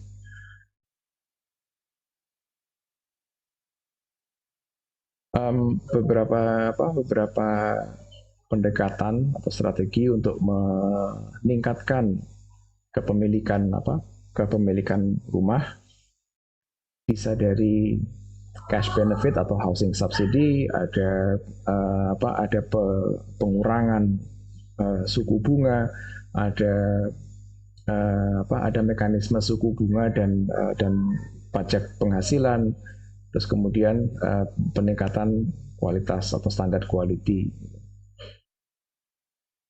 So, strateginya macam-macam, tapi mereka secara garis besar bisa kita petak-petakkan atau bisa kita kotak-kotakkan menjadi beberapa kategori seperti ini. untuk low income renters atau penyewa dari NBR, sama kita bisa mengendalikan dari sisi demand, dari sisi demand supply, dan dari sisi supply-nya itu sendiri. So again, tabel-tabel yang barusan saya sajikan tadi menggambarkan bahwa nggak ada yang namanya strategi yang sifatnya one size fits all. Tapi tabel-tabel berikut mungkin bisa memberikan bantuan atau pijakan bagi kalian, atau awalan bagi kalian untuk membantu menentukan strategi yang tepat untuk kasus yang kalian hadapi itu seperti apa gitu. Berikut adalah beberapa pustaka yang bisa digunakan, bisa kalian baca. Beberapa di antaranya saya ada salinannya. Beberapa di antara yang lainnya kayaknya ada yang di Bu Ida, ada yang di Pak Frendika. Nanti saya coba mintakan ke mereka untuk supaya bisa saya upload ke Classroom. So, itu saja dari saya untuk pertemuan kita kali ini. Ada yang ingin berkomentar atau barangkali bertanya, atau sudah cukup?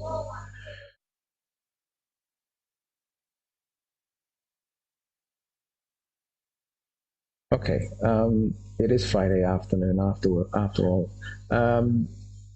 Okay.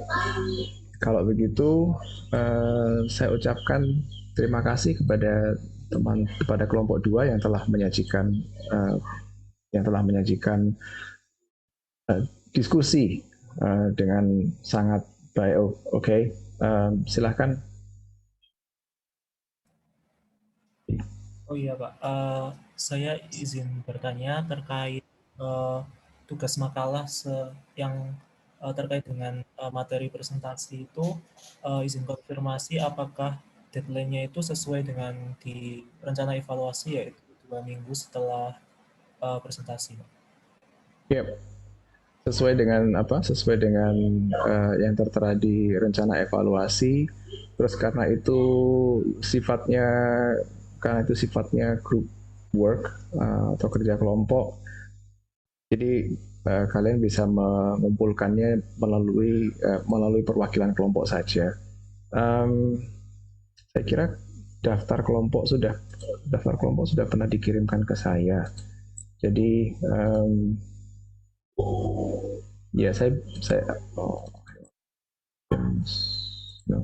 jadi archive. Ya, daftar kelompok sudah pernah disampaikan ke saya. Saya kira itu bisa bisa saya setting di Classroom. Jadi pengumpulannya jadi per kelompok seperti itu. Tapi timelinenya ya seperti yang ditanyakan tadi, sesuai dengan rencana evaluasi. Baik Pak, terima kasih atas informasinya. Okay, great. Baik, terima kasih sekali lagi atas paparannya, terima kasih sekali lagi atas diskusinya yang very insightful.